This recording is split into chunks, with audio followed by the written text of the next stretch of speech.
Hey, welcome to the video once again. Today we're going to talk a little bit about some of the ideas I have whenever I'm making music. They're just there in the back.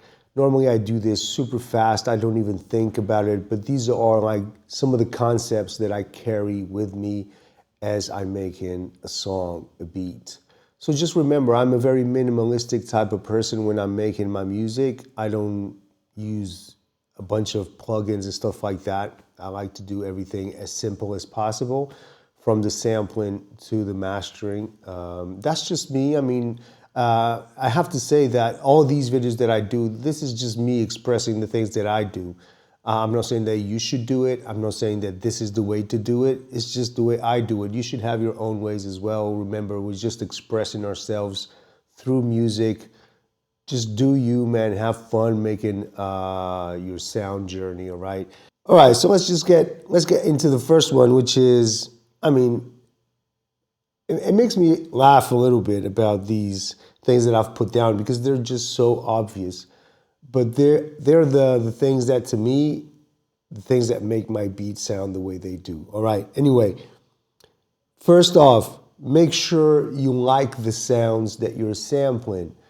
All right, this goes back into the things that, don't try to fix everything on the mix. Just get the sounds good as you're putting them into the sampler. So the kicks that you like, the snares that you like, and these are things that's so easy to get nowadays. I have a bunch of kicks that I love. They're on my folders, and because they've been treated already. They already have the amount of bass that I like. They already have the EQing that I like. I don't have to do much to them.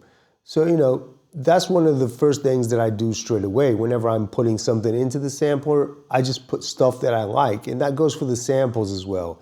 If I'm sampling something, I make sure that I'm sampling something that already sounds really good to me. So that way I don't need to do much to the sound afterwards. So whenever I'm sampling, I'm putting sounds into the sampler, I just put things in the sampler that I already love, I already like, and I don't need to do much to it. That's just going to help the mix overall. So another thing is, I've said this on countless videos, fix the mix with the volume. So volume is first, always. I don't put, I just try to fix everything straight. I try to do my mix straight with volume, with nothing else, with no plugins or anything. Again, I'm a very minimalistic guy. I like to do very simple changes in the sound. Sometimes if the sound doesn't work through volume, I might actually just delete it and get another sound because I don't like to be putting too many plugins in there. That's just me, all right? So first off, when you have all your sounds in the MPC, when I have all my sounds in the MPC, the first thing I do is balance these sounds to find a mix, to find a perfect balance between all of them. And I mix just with volume. So fix the mix with volume, all right? That's the second thing. Jumping on to another thing that I do is keep the samples lower than the drums. I've said this again in the past. Whenever I'm making a beat, I generally start with the drums. And whenever I put sounds, I lower the sounds of the samples to make sure that the drums hit hard. So the trick for the drums to hit hard, I believe that that's one of the tricks, right? You don't mix everything at the same volume. Nah, you lower other samples, which then brings me to the next one. Center the mix around the drums, all right? So I have the drums and everything is playing around the drums. So the drums are the main thing, and all the other samples that I put are going to work with the drums. All the other samples, they complement the drums, all right? Which then brings me to the next thing, which is sacrifice some sounds for others to be heard. So this is one of the things that I notice, in my opinion, that is wrong with other people's mixes, is that they try to put everything up front. They want the samples to be heard, they want the drums to be heard, they want the bass to be heard, they want it's like they don't sacrifice some of these samples for others to be heard. And I think that's That's the balance in the mix, is that you have to put some samples up front. This is to me is crucial, really. This is what makes a good mix, is that sometimes even though you love a certain sample, it doesn't mean that it needs to be loud.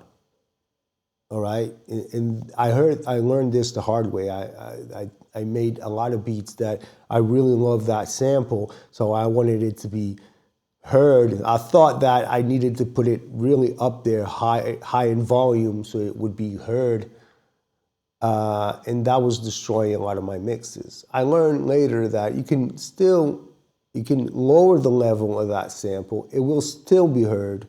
And it's much better for the mix overall, because then now you can pick apart sounds. Like it's like you're watching a football game, right?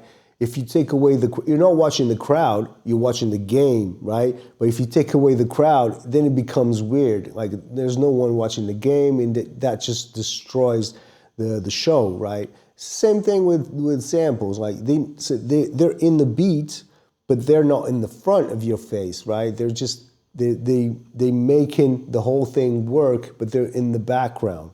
They're just sound that's in the background. Some sounds need to be sacrificed, even though they might be great samples, they might need to be lower in volume. So this next one is pretty obvious. Just keep in mind frequencies. So when I'm making a beat and I have two samples that are around the same frequency, I need to pay attention to that. Maybe move them in the stereo field, pan them to the right or to the left, or don't use them at the same time if I don't have to. Just pay attention to that, right? Don't use too many samples on the same frequency, which then takes me to the last one. And this, again, is pretty obvious, but if you're into the layering business, like I am, layering a lot of samples, I carry this concept on all my beats. Is I never use two samples together that have low frequencies, all right? Let me explain this. Let's imagine a band. You have a keyboard player, the drum player, the guitar player, the vocals, and one bass player. You don't have two bass players. This is the most easy way to explain this, right? So same thing when I'm making a beat. I don't have two samples with low frequencies playing at the same time. Okay, this is just the rule. So that's why when I'm layering samples, okay, let's say I like to start with a sample that has bass. I'll put that together with the drums. Then all the other samples that are going to live on top of those samples, I just cut off the low frequencies, always, all right? I just use a high pass filter, and I always cut the low frequencies. So it doesn't mean that you can't have samples, more than one sample with low frequencies. You can if you don't use them at the same time, right? But yeah, if you're layering, if you want to learn layering, if you want to layer samples, just don't mix samples with low frequencies. It's just going to make everything sound weird. So these are like the things that I always pay attention to. Let me just go through them real quick. Make sure I like the sounds. When I'm putting sounds into the sampler, like them. Don't just think that you're going to fix them later on. Make sure that they sound good before you put them into the sampler. The other one, fix the mix with volume first. Next one, keep the samples lower than the drums. These are things that I do, remember. I'm not telling you to do this. Next one, center the mix around the drums. Next one, sacrifice some sounds over others, all right? This is crucial for a good mix. You can't have all the samples at the same volume. Keep in mind the frequencies, of course, when you're layering samples and you're putting sounds together. Keep in mind the frequencies. Notice if some samples are on the same frequency. What can you do about that? Do you need to just take away the sample or change the panning, stuff like that? And to finish it off, don't have more than one sample that has low frequencies playing at the same time.